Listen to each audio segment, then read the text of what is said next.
Good afternoon. Welcome to the second WSS methodology seminar for 2025. I'm Pushpal Mukhopadhyay. I'm the methodology section chair for the Washington Statistical Society. As you know, all our past and upcoming seminars are available from our website. We will record today's seminar. So if you don't like to be recorded, then don't speak or share your video. We'll upload the recordings after the presentation today. And if you have any recommendations for future seminars, please contact Catherine or me. Recently, the Census Bureau integrated 7 independently designed ongoing surveys into one survey, the Annual Integrated Economic Survey, AIES. Thanks to Jeannie, they have agreed to give 2 seminars to introduce the new survey. In the first seminar in January, Stephen Caputa and Colt Vidorfer talked about designing an economy-wide survey to produce accurate estimates at varying levels. The video is available from our website. And in today's presentation, Laura Bechtel and Jeannie will talk about imputing kind of activity units in the Annual Integrated Economic Survey, a high-level overview. Laura is the methodology director for complex survey methods and analysis in the economic statistical methods division. She began working for the US Census Bureau as a mathematical statistician immediately following her undergraduate studies in mathematics in 2001. And in addition to her undergraduate studies, she completed a graduate certificate in survey design and data analysis, and a master's degree in applied statistics at the George Washington University. She is particularly interested in researching and working on imputation, especially hot deck imputation. In her free time, she chases a 2-year-old around and chauffeurs her 2 middle schoolers to their extracurricular activities. And Jeannie Thompson has recently retired from the Census Bureau, where she was a senior mathematical statistician in the Economic Directorate. Besides being a lead architect of statistical methodology implemented in the AIES, she is a fellow of the American Statistical Association and elected member of the International Statistical Institute and the vice president of the American Statistical Association. And she was the survey statistics editor-in-chief for the Journal of Survey Statistics and Methodology until the end of 2024. Her hobbies include running, analyzing datasets, yoga, deriving complicated formula, reading fictions, putting together PowerPoint presentations, eating chocolate, drinking wine, and reviewing new and exciting papers in survey research methods. We'd like to thank Laura and Jeannie for participating in today's presentation. Back to you, Laura. You can start. So I'm actually going to give the intro. I'm going to begin by saying it's exciting to see some familiar names, even some people who are actually intimately familiar with the program that we're about to talk about. This is sort of a strange follow-on, I think. We started with the exciting, innovative research that we did in sample design and estimation for small areas in this annual integrated economic survey. And now we're going to walk backwards to the whole data cleanup part. And we're not even going to have time to talk about the entire data cleanup part. So such is life.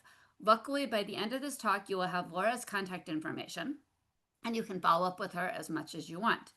She loves questions on data editing and imputation, so I will throw her to the wolves on that one. What I'm not going to do is tell you what a kind of activity unit is right now. I'm going to leave that to Laura. As Pushpal mentioned, I recently retired, and I had a lot of involvement in the architecture of what I'm going to talk about. Laura has a lot more involvement in the testing, improving, and continuous enhancement of this part. So she's going to give the intro to the basics. She's also running the slides, so we should have some mishaps here just to keep you all on your toes. So go ahead and switch slides, because the next slide is probably the least exciting slide of our entire presentation. This is the required, what do we call it? Disclaimer. I don't know why I lost that word. This document that we're about to give has been reviewed. No businesses are hurt in our exposition, primarily because we're using fictional examples. We are very clever. We have great ideas, but we don't want to look like we've done anything wrong. So every example that we use will show exactly why our methods are perfection. And finally, I'm going to give you the brief outline before I turn it over to Laura. And you can all breathe a sigh of relief, but not for too long, because I will be talking again. We're going to start with some basic background and definitions, just to make sure we're all on the same page. You never know who shows up at these lectures, so we're going to keep that going. Then we're going to talk a lot about what we came up with in terms of editing and imputation before we collected any data for this survey at all.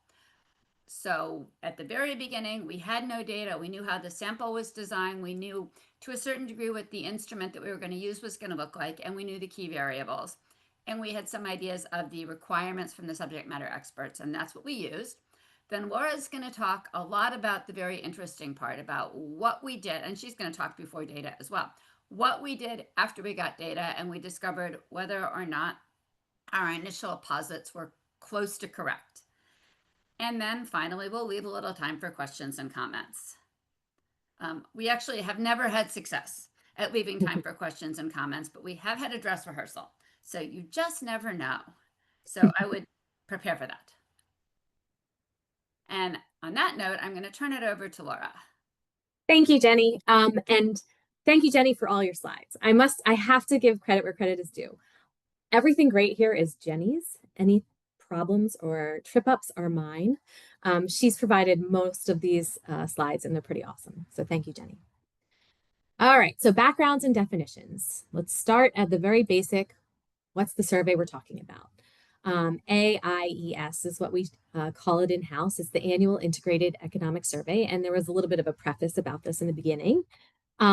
This is a large multi-purpose survey that is replacing 7 single-purpose surveys. And it's pretty new. Mail out just started a little over a year ago in March of 2024.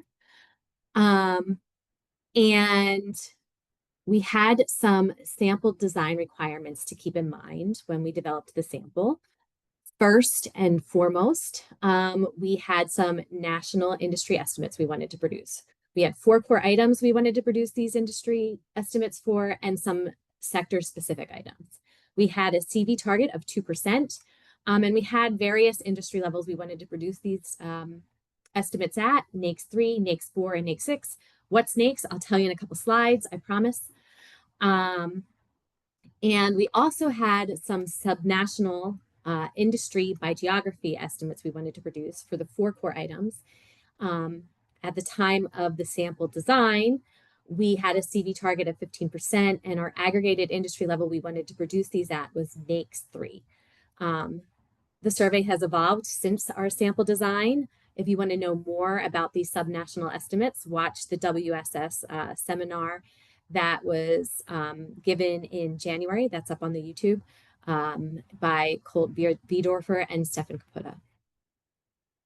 So those were our sample design requirements. That's a little bit about the survey we're talking about here. But that's not quite enough for my background and definitions.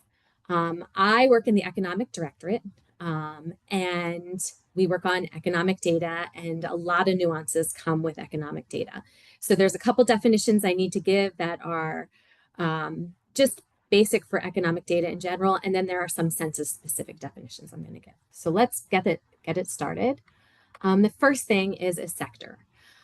This is an area of the economy in which businesses share the same or related business activity, product, or service. It's a very broad kind of thing. You think retail, trade, or wholesale when we're talking about a sector. Now, a sector can be broken into subcategories, and we call that industry. Industry is a group of companies that are related based on their primary business activities or service.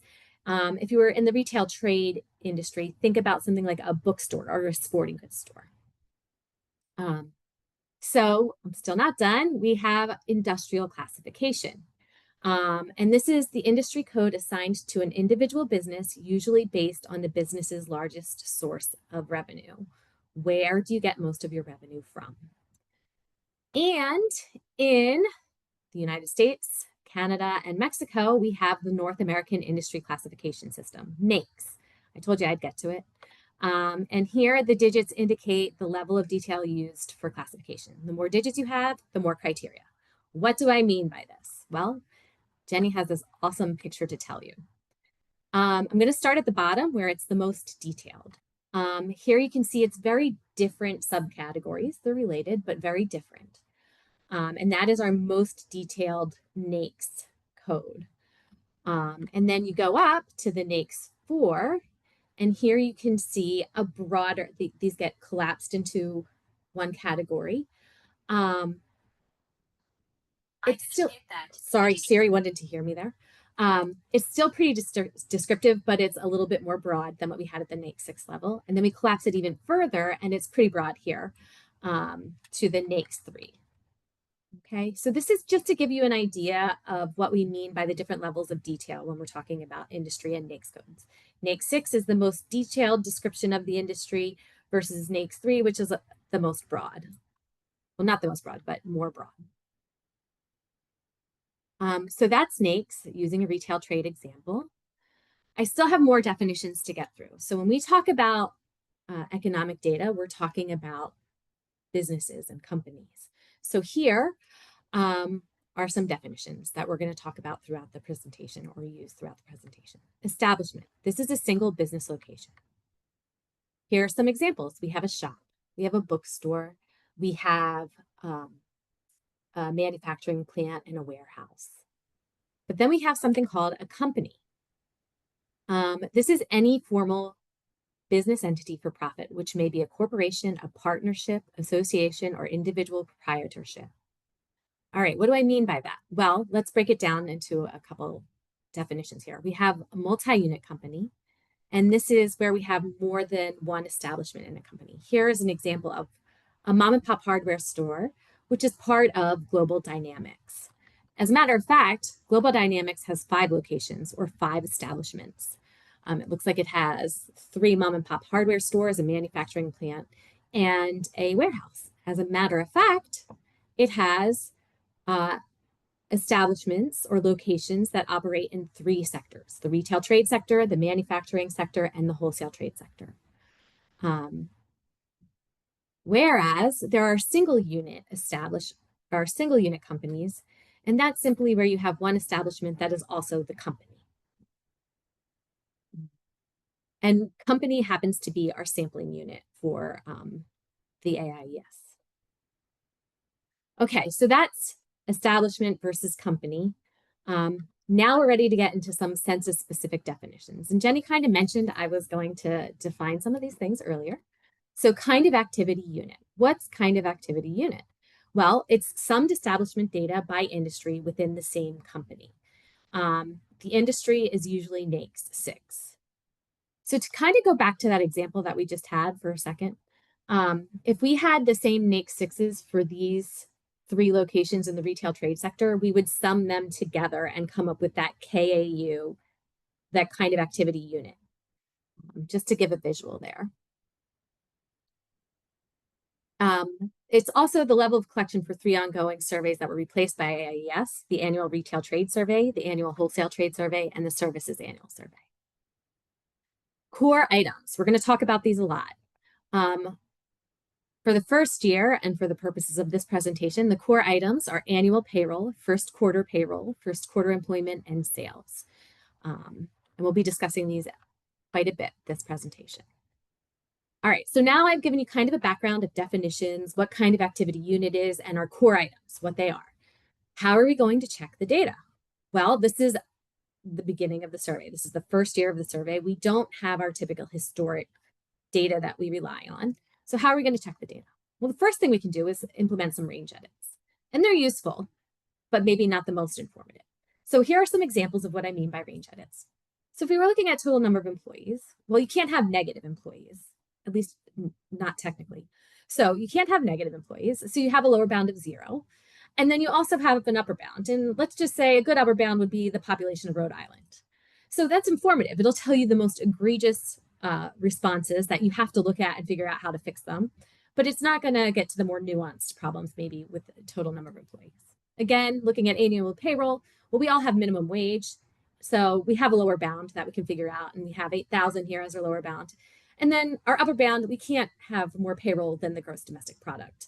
So those are pretty wide ranges. Like I said, it's going to tell us really egregious cases, but maybe we want something a little bit more informative about more technical issues that we're coming up with in the data. And that's where sometimes ratio edits can help, because we do have relationships among those core items that I mentioned, and we can use those to come up with ratio edits. So here, looking at sales to payroll, you can see the data fall within some bounds, an upper and lower bound, and the ratio of that data would fall inside those bounds. And so we'd want an edit based on those relationships. An edit I like to think of is if you had payroll over, or annual payroll, no, first quarter payroll over, forget it, I'm getting confused. If you had payroll over first quarter payroll, it should never be less than 1, right? Your annual payroll cannot be less than your first quarter payroll.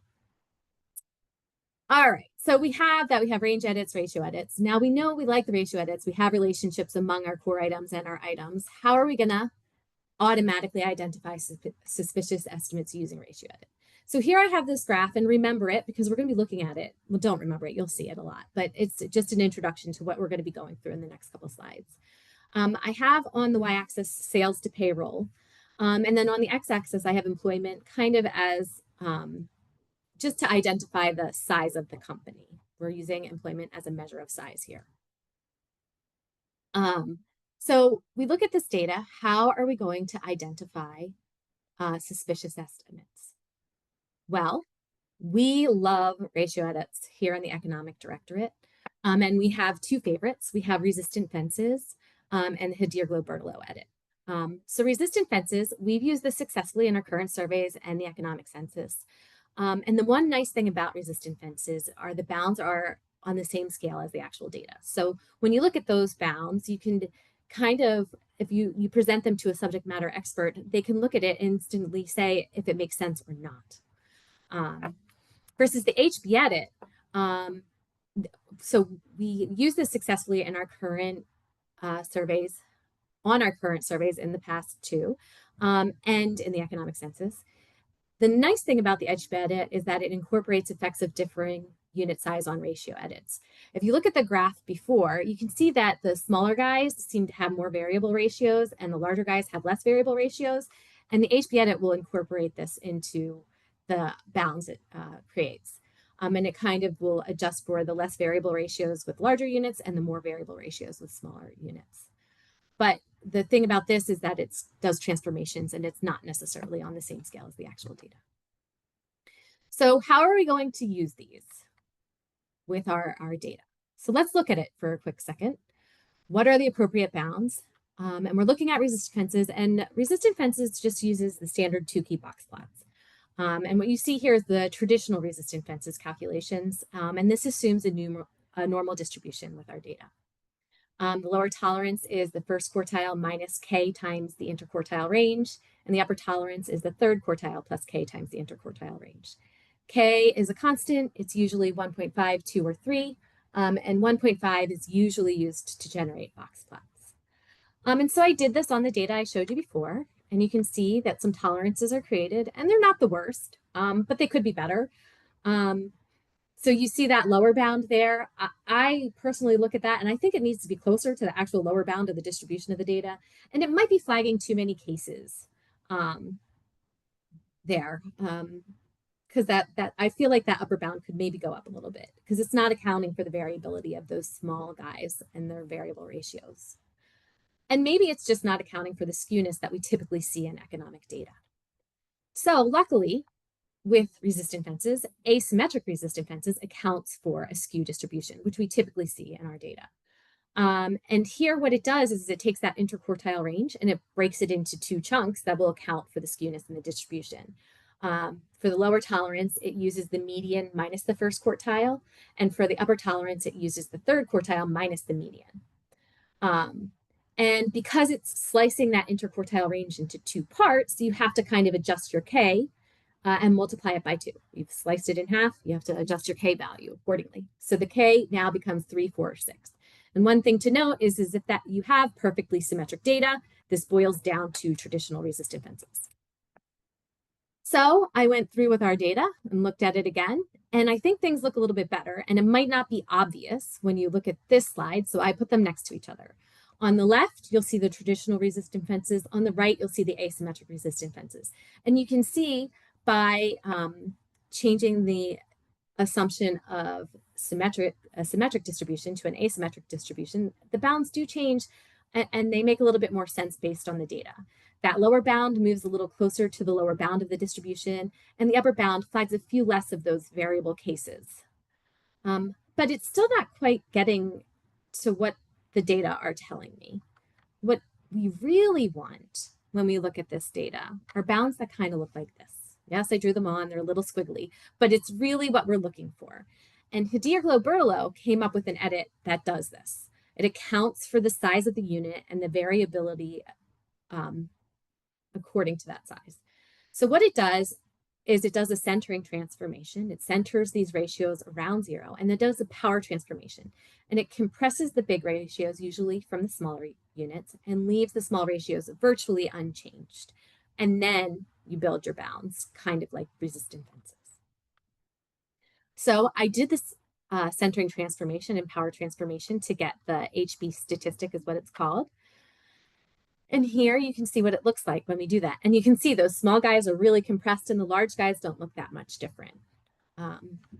And so then I also used our defaults to get some bounds on the HB statistic. And these are our defaults. They do need to be modified. We are flagging nothing. But if we were flagging things, we have 3 ranges of edits or 3 ranges of tolerances for HB edit. The most egregious, or the furthest, the widest, is those blue bounds you see there. And here, if a case falls outside of these blue bounds, we flag it for imputation. We don't keep it in the imputation base. We don't want to impute based on this case's values. And if an analyst has time, we'll say, maybe look at this case.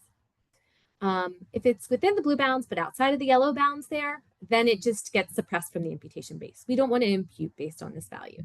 If it's outside of those pink bounds, but within the yellow bounds, we'll say, if an analyst has time, please look at it.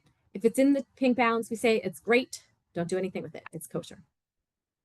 So this is how we flag our cases coming out of HB edit. And as you can see, we didn't flag anything for this particular case. We'd have to go back to the drawing board with our C values or our parameters. But in summary, ratio edits are our most powerful tool for checking data. We have data that are related to one another. Ratio edits are only as good as the input parameters, as I just showed. If the parameters are narrow, then we will flag too many kosher ratios. If they're too wide, then we don't catch any errors. And consequently, we usually spend a lot of time using historic data to set a fine-tune our parameters. We don't have that luxury this time around. We have to do it as the data come in. And with that said, I'm going to turn the floor over to Jenny. You're muted. Okay, now you can hear me. Let's try this again. I'm going to try to avoid using the word It's not going to happen. I also have apparently 13 minutes. And we're going to try to make that happen because I do want to have time for questions. So hopefully by now, Laura has convinced you of how useful ratio edits are for economic data. And if you think about it, that makes sense. You give me a value of payroll, you give me a value of employment. And I know the industry, neither of them by themselves make much sense, but if I look at wage per employee in the industry, I can sort of figure out if I'm getting a reasonable value. So ratio edits are a very powerful tool, but they're limited. Go ahead and click if you don't mind. Because when a pair of items fails a ratio edit, you have more information than you had before. You have one of 2 possible situations. Either one of the 2 items is erroneous, suspicious, needs to be replaced, or both. So, you pass an edit, great. You fail an edit, we have to do a little bit more work. And the work is figuring out what item needs to be imputed. Now, if, for example, we already have validated one of the two items, then the answer is fairly simple. Just fix the one that's not validated. But if you haven't done this work, you're not going to bring anything into a line. You're going to have to figure out, using all the edits together, which item in a given record needs to be deleted. And we're going to do it by considering all edit failures within the same record, the same unit, simultaneously, and using math to do the detective work. And I'm going to talk through that in a few minutes. So this is not, go ahead and switch the slide, an original thought. This was actually something that was posited in a JASA paper by Flagey and Holt in 1976, where they posited this idea that you could have a Flagey-Holt system. And a Flagey-Holt edit system has three primary principles. The first one is that each record has to satisfy all the edit checks. And I want to take a moment to pause and say, what do I mean by all edit checks? Well, traditionally, what we do is we provide some what we call explicit edits. These are conditions that we believe have to be true for our data to be believable. Flagey and Holt said these edits have to be what you call linear inequality edits. So A plus B is less than or equal to C. Or, A over B is less than or equal to C. You can make that into an inequality edit. Every two edits that have a common item imply a third edit. And all edit checks is you take these explicit edits plus the implied edits. So an example would be, I have an explicit check on wage per employee, annual payroll to employment. I have an explicit check on annual payroll to first quarter payroll. That implies a relationship between first quarter payroll and employment. So I specify that relationship, and now I have the complete set of edits. So that's principle number one. Define all the edit checks, and then say my records have to satisfy all of them, explicit and implied. The next principle is, if the records don't satisfy all the edit checks, then I need to figure out the minimum number of changes to the record needed to satisfy pass all the edit checks. So I don't want to impute everything. I want to preserve as much as I can. And then the third principle is, once I've figured out which items I need to replace with consistent values, I have to do that.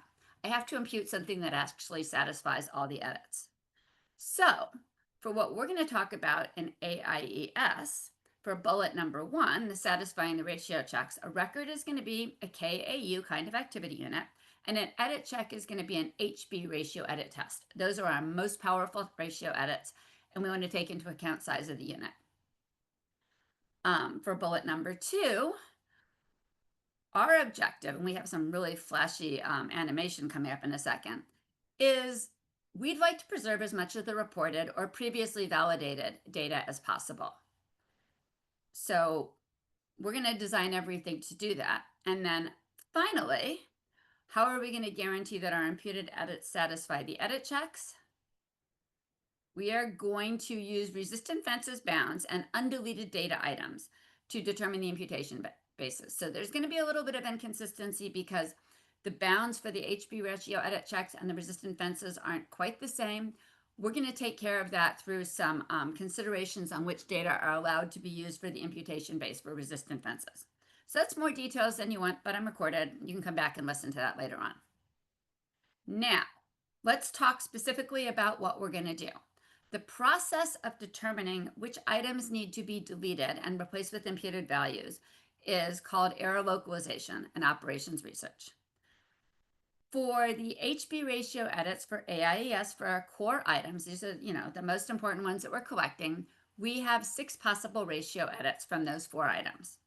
And we are going to do HB ratio edit checks on all of those items. So we have the explicit and the implied edits together, although we'll actually do we'll do all explicit edits.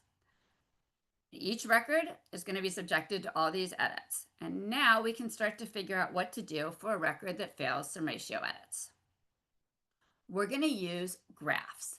This was also, I believe, posited in the 1976 paper. However, I know for sure that Brian Greenberg, who used to work at the Census Bureau, figured out how to use graph theory to solve it for ratio edit systems. So let's give credit where credit is due. And I want to point out that that's also been done at the census since at least the early 80s, probably before.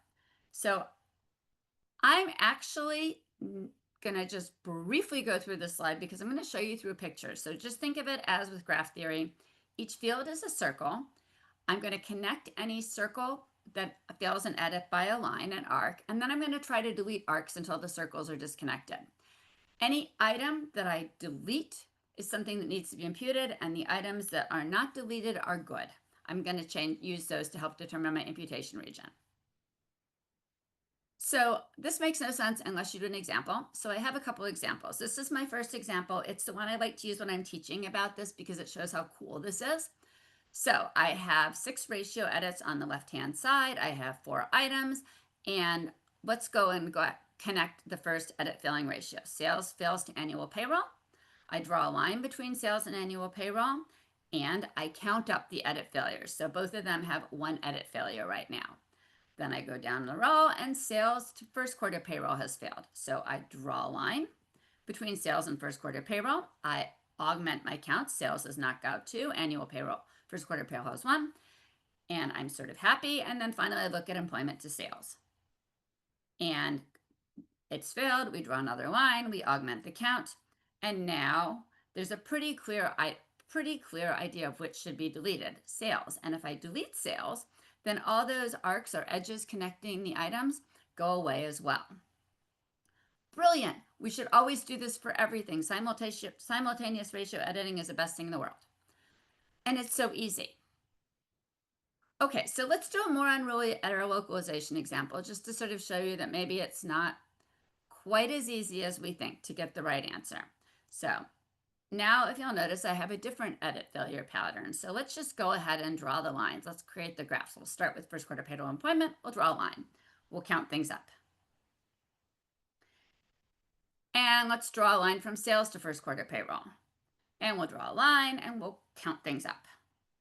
And first quarter payroll now has 2 failures. And now we'll do employment to sales. And we'll draw a line and we'll count things up. And now we have a bit of a problem. We're kind of back to where we were, where I said at the very beginning, ratio edits are great. You have this information that you need to fix at least one of 2 items. But I don't actually know from this brilliant graph theory problem which items should be deleted because they're all failing the same number of edits. So we have to do more. Now, go ahead and flip the slide. I myself am a true Democrat in the belief, not political, but that all items are equal and all people are equal and all that. But we know as survey methodologists that all data items are not equal. They're not equally important to our survey, and they're not equally reliably reported. And we really don't want to change a reliably reported item, for example, based on an unreliably reported item. We kind of want to take that into account in whatever we're doing for our system. And we're going to do that here. So we're going to go ahead and do this. So go ahead and click, Laura, sorry. We're going to add this weight, and it's going to be our tiebreaker. So for example, if you only had 1 ratio edit failure, which of the 2 items would you prefer to impute? I'm going to add a weight that does that. In the example I showed before, all items are equal. I don't really have any more information. So I am going to keep clicking, and I'll cough when I'm done. I'm going to go ahead and do something that incorporates information I had from before. And one thing that's kind of counterintuitive here, when I say we're going to assign a unique reliability weight to each item, is the lower the weight, the higher the reliability. That's always been counterintuitive, but what we're basically going to do with these weights, and go ahead and click Laura, is we're going to augment the weighted failure counts. So if you have a higher weight, you're going to have more edit failures. And I'll show you that with a really beautiful graphic in a minute. Maybe now, I don't remember. Go ahead and click and we'll find out. Aha, yes, this is my highly exciting graphic. You can see here, if I had a reliability weight of 1 for item 1, which I believe is more reliably reported or perhaps more important, and a reliability weight of 2 for item 2, which I believe is traditionally less reliably reported or more important, now a failure for item 2 counts twice as much as a failure for item 1. And if I'm trying to delete the items with the most edit failures, I'll delete item 2. So now I have my tiebreaker. So that's what we're going to do. Go ahead and click again. this power. I don't know what to do with it. Keep clicking again. And I just said this. So we're going to be able to use exactly the same math, exactly the same program, but we're going to weight up unreliable items slightly. So let's go back to my unruly error localization example. When we started, we had a dilemma. We had, lots of edit failures, but we had no idea which item to impute. Now, I'm going to add an item reliability weight to each item, and they're going to be unique, so I can get a unique solution each time. And when I do that, as you'll see, sales now has a higher edit failure count, weighted failure count than any other item. So we'll just go ahead and we'll identify it, we'll delete it, we'll look at our new and improved graph. We still have a connected graph, so we'll recompute our weighted failure rates because we can. And once employment has a higher weight, so we'll take out employment. And now the graph is disconnected. So that's all pretty slick. So I think I have another slide, but we're about to find out. Nope, we don't. I just sort of want to say the important thing to remember is you want to spend some time on your item reliability weights, and they need to be unique, because in an operations research problem, you can either get a solution that's completely unique, non-existent, or infinite. And so the item reliability weights being unique guarantees you'll get the same solution over and over again. I'm almost done talking. Now I'm going to take a deep breath. I've gone beyond my time, but haha, you have to hear me anyway. I want to talk a little bit about our thought process on developing our edits for the KAUs before we had data. So what we had before we had data was years of experience with really good methodologists, and we had the instrument. And we knew for the instrument that the very first thing that we were going to do for any company, and by the way, I'm only going to show multi-units because they're the interesting problems, is we were going to provide them with what we call a manifest of the establishments that are associated with this company. So we're going to tell them what they have. They have the opportunity to write in additional. We're not going to worry about that here. And we're going to collect 4 items from each establishment, those 4 core items. Now, that's great. And we're going to do our editing and imputation at this level too. We're going to start off by checking establishment data. Now, remember, go ahead and flip the slide. Laura had mentioned before that previously for these very same companies, in many cases, we'd ask them to provide their data by industry, by kind of activity unit, usually NAICS 6. So we know, based on this manifest, how many kinds of activity units that we have. We've asked them to give us data at the most detailed level. We are going to flip the slide. Sum up the data for them to create KAU units for these 4 core items. With one exception, we will ask them to report sales at the industry level for them. So that's our big exception. So they're not going to see their payroll first quarter or total employment values until ever, but we're going to collect them anyway. And then as you get further in the questionnaire, we're going to ask them for different items depending on the industry at the KAU level. So if you think about it from a respondent point of view, some items are going to be easier to verify than others. If I put in my inventories, I can compare them to sales. It's at the same level because I've collected those at the KAU level. But say, for example, I wanted to compute my expenses. Well, one of my expenses is annual payroll, but I don't really have that until I've summed it up. So that can make the data a little less reliable. So we have some intuition about what's less reliable and what's more reliable. And of course, we have some history. So we're going to build our flow of editing and imputation based on the way we collect data and based on this questionnaire. That's typically what you do. And we're going to use our historical knowledge to figure out which would be powerful edits. So I just want to go through that again. So we will process, we'll look at the establishment data first. That's what we collect first from the respondent. We'll take that edited and imputed establishment data and we'll look at the KAU core items. And we'll fix those up. We'll use all that detective work I just showed you. We have all these edits. We can look at them together. Once we figure out which of those items we can keep and which one of those items need to be imputed, we'll look at the other items with respect to those original items. And then we'll do some more work that I don't have time to talk about. I probably don't have time to talk about what I'm talking about now. So that's the flow. We're just going to talk about the second two boxes here. And before I turn it over to Laura, I want to talk a little bit about, what we decided was important when we put all this together. I've already mentioned the sequencing. I've already mentioned the way we collect the data, and we want to build that in. I've already mentioned that it's really important to use whatever knowledge we have from historic collections, and that's bullet number 1. The second thing that we know from historic collections and current surveys is those bounds change on almost a daily basis. The more data we have, the better the bounds we have, and we want to build that into our system, which we do using both of those ratio edits. The third principle we had is we try to preserve the data at the level of collection. So for 3 of our 4 items, establishment level is the level that we collected. We think we'd like to preserve that. For sales, we have a few options. And then for the non-core items, it's always at the KAU level. Finally, working down the road, we'd like to preserve the validated analyst corrections if we can. If an analyst takes the effort to go check an item and thinks that they have a better value based on some kind of careful research, we don't want to undo that. And then finally, if an analyst feels so confident that their value is correct that they gold plate it, we will not change it. And I think that's all I have to say. It is. Okay, so I'll mute well myself. until the end. Right. Well, thank you, Jenny.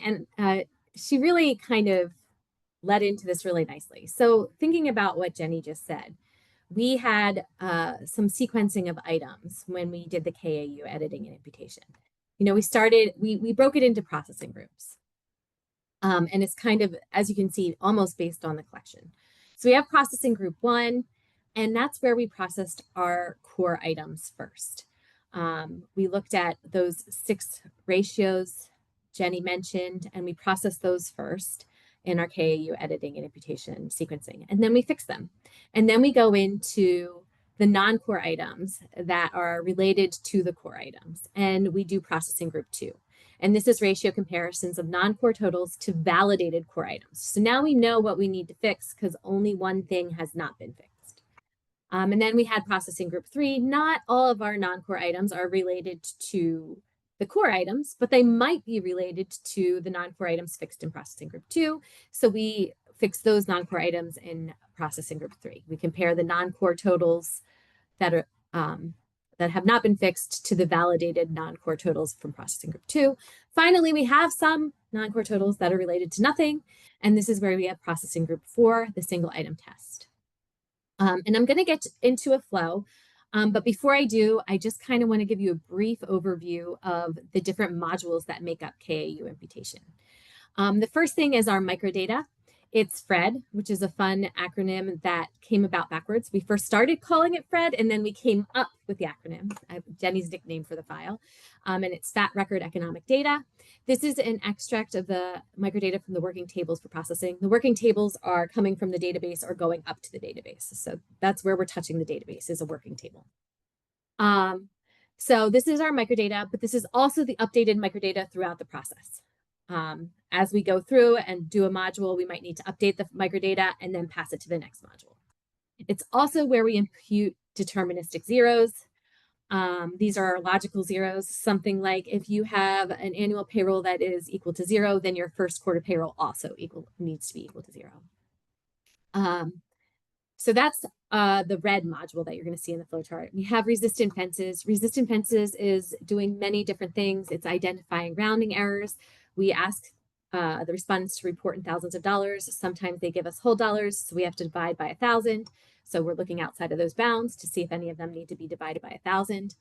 We use it to subset the imputation base. We want to make sure things are falling within tolerance. And this is for positive valued ratios. We use it to validate pairs of items when we have one item being real valued, which means it can take on negative values. Not all of our items can be negative. We also use it to provide the industry average in the case of real valued items. And finally, resistant fences is used to develop imputation regions. So resistant fences has a lot that it's involved with. We also have the Hidirlo-Bertolo edit, and here we're validating pairs of items when we have strictly positive items, and we're using it to subset the imputation base. And then error localization, which Jenny gave us a nice overview of. This is where we're jointly considering all HB edit failing records for a KAU and determining what items need to be imputed. And that's only for processing group 1. Industry averages, this is where we're calculating our industry averages used for imputation. And then we have imputation, and this is where we are correcting those values. We're replacing missing or erroneous values with valid imputed values. So this is all of the different modules that you're going to encounter when we go into our editing and imputation flow for KAU. And this is what it looks like for Proc Group 1. This is our most complicated view. So we start out with our microdata. We run it through resistant fences for that rounding check. We go and we update our microdata. Then we go into HB edit, flag it for imputation. And then we send it into error localization, determine which items need to be imputed. And then we throw it back down or we update the microdata and we send it through resistant fences. And we use those resistant fences to compute our industry averages and imputation. And then we update our working tables. We've got everything done. We've imputed it and Proc Group 1 is done. Now, when we get to Proc Groups 2 and 3, it's a lot simpler. They're exactly the same except for which items are being compared. So here you see that we don't do rounding anymore. We just handle it in imputation, and error localization is no longer needed because we already know the validated total and which one needs to be fixed. So we start with our FRED. We go through HB edit for positive only. We update our microdata, and then we go through resistant fences for a multitude of reasons, as I showed on that chart.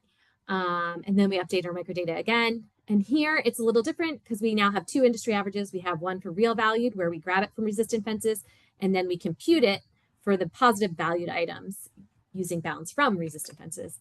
And then finally we go into imputation and we update our working tables. So we go back to the database. We say this is what we've done for Proc Group 2. Then we move on to Proc Group 3. And we just changed that we're doing non-core totals to validated non-core totals, and it looks exactly the same. So I'm not going to walk through it again. And then finally, we get to Proc Group 4, which is a lot simpler because there's only so much we can do. It's a single item. It's not related to anything else. So you can't do HB edit. You need to have a ratio. So HB edit's out. We're left with the resistant fences. So we have our microdata. We run resistant fences. We update the microdata. We obtain industry averages from resistant fences. We do our imputation, and then we update our working tables. That's the processing, but I'm not quite done because this was before we had data. Then we got data and we noticed some things. The first thing we noticed is our reliability weights. Well, we set them before we had data. And once we got data, we noticed that we were just like imputing the same item all of the time because we had really big values and we had to go back to the drawing board. And fortunately, Jenny realized that we could actually look at all possible combinations of failures and really determine what reliability weights need to be to make sure we're imputing the item we want to under certain failures. And make sure that we use reliability weights to ensure that we're imputing imputed items over reported items. So we incorporated, we went back to the drawing board, we graphed out all possible failures for the 4 core items and came up with reliability weights, and we checked it with the subject matter experts. We brought in those subject matter experts and made sure that under certain scenarios, we were coming up with the correct imputation patterns. And it was a great success. So we updated our reliability weights. So that was one change we had to make after data. Then another change is we set this up beforehand, and we didn't know the data when we set this up beforehand so much, but then we knew there were zeros and we knew there were logical rules for setting zeros. And as the data were coming in, we realized we really needed to set these zeros up before we got into the rest of imputation. And so here we brought in this microdata, this new FRED file where we deterministically set zeros. So if you have 0 payroll, you should probably have 0 employees, something like that. And finally, we found that we were over rounding. It turns out that we were rounding, we're also rounding at the establishment level. So we were dividing by 1,000 at the establishment level if we noticed that they were reporting in whole dollars instead of thousands. And we were actually rounding cases that didn't necessarily need to be rounded. And it happened a lot. And then they were getting flagged by HB edit and we were imputing them and we were bringing an entire record down. So we ended up having to just get rid of rounding the rounding check in the beginning. We still do it in the imputation portion, but we just don't do it here in the very beginning. So those were all the changes we had to make once we got data in. And now we're working with our subject matter experts to get these HB edit and resistant fences parameters at a place where it looks reasonable. And it was really important to bring these subject matter experts in. They give a lot of good insight and help us figure out how we need to move things so things are flagged correctly. And I finally made it through, and I'm to our thank you slides. Thank you for coming today. We hope you walk away understanding the statistical edits being used for AIES editing and imputation at the KAU level. We hope you understand the principles guiding our work. Preserve data that has already been validated, use previously validated methodology, and bring in the subject matter experts once you have data. I didn't get to highlight that as much as I wanted to because I was rushing through, but their input has been extremely valuable. And it brings it to life and makes it a lot of fun, I've got to say, because you get to see your work coming to fruition, and it's a fun process. And I just want to highlight again the importance of collaborating with your subject matter experts and analysts throughout the development and testing process, and how important that is and what a lesson learned it is. So with that said, I want to say thank you for coming today. The follow-ups can come to me, and if you want to wish Jenny good luck in her retirement, there is her email address. And I just want to say thank you to Jenny for graciously allowing me to use her well-prepared slides, for being my mentor for most of my career, and for being here today. Technically, it's a Saturday for her. And I also want to thank her on behalf of the team too, because she was the lead architect for this imputation process, and she was sure to set up a sleek, dynamic system that we can, kind of take over and steer the ship in her absence, because she taught us so well. She made sure to teach each and every one of us, and we really appreciate it. And I will tell you, there have been many meetings where we want to phone a friend and be like, Jenny, wait, why is this happening? But it's Saturday, and no one deserves a week full of Saturdays more than Jenny. So congratulations on your retirement. I want to be the first to say it. And then after this talking, without any further ado, I just spoke for the team. Let me acknowledge that team. This is an awesome team, and it gets bigger and bigger. If somebody's missing, I apologize, but I just want you to see it takes a huge village to come up with a system like this. So thank you all. I'm done. No, thank you, Laura. Thank you, Jenny. Nice presentation. Laura said, Jenny, you are a great mentor, not only for Laura, for several of us, and for all your service to the statistics community. So thank you so much. And but I will open it up for questions. If anybody has questions or comments, please speak up or put it in the chat. I have a question. First, Laura, Jenny, thank you so much for this presentation. It was really interesting, and I enjoyed it too. So thank you for making it fun. I have a couple questions. So one, I'm wondering, with the ratio edits, do you also use any edits on individual items?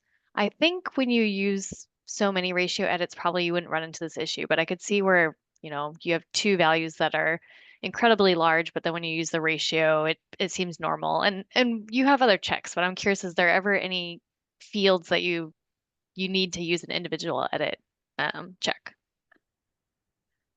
I don't know that they're doing it with AIES. I know for the economic census, we did exactly what you said, that there would be extensive editing on annual payroll as an intake value, just for that reason. And that was sort of what we were trying to do with that initial rounding check. We were sort of trying to make sure that all the values were in the right units when we started. Because like you say, you could have something that looks absolutely terrific, or far worse with error localization.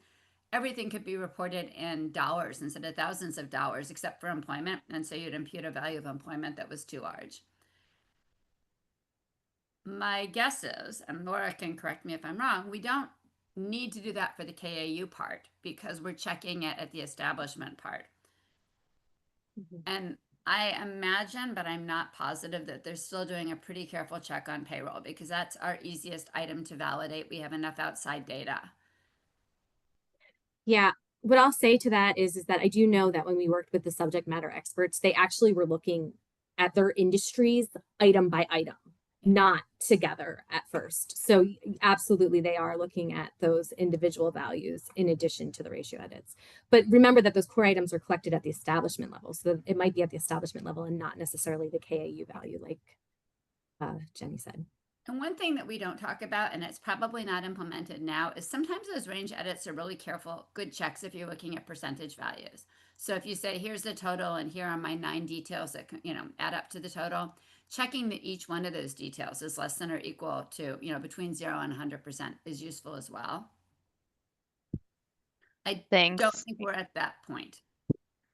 Yeah, that's really helpful. I'm also wondering with the ratio edits, was this used on the 7 individual economic surveys that were created, like AIES came out of, or is this new for the survey? Oh, historically, it's been used in every one of the surveys except for the annual capital expenditure survey. And they tried to use ratio edits in the annual capital expenditure survey. That particular item isn't really very strongly related to anything. Hence, processing group 4, single item tests. Thanks. Were there new ratio edits that were implemented for the AIES once you had combined all of these individual surveys? Honestly, I don't think so. I don't think in year 1 there were any new data items. So we were pretty much relying on proven pairs of items.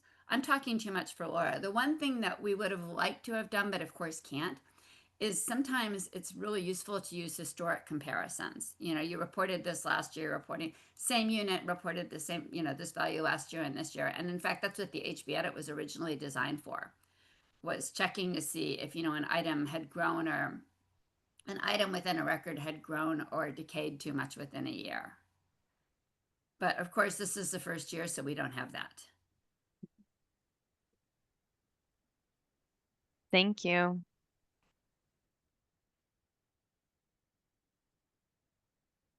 And I'm not answering any more questions for Laura. This is like really bad. I'm just, every day isn't Saturday for me, so you can call me anytime, but sometimes I just like to sleep in like it is.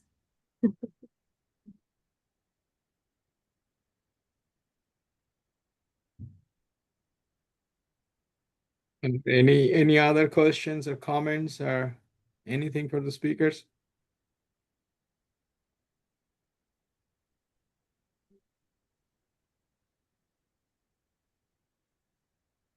All right. If not, thank you. Thanks one more time. Thank you for participating in the series.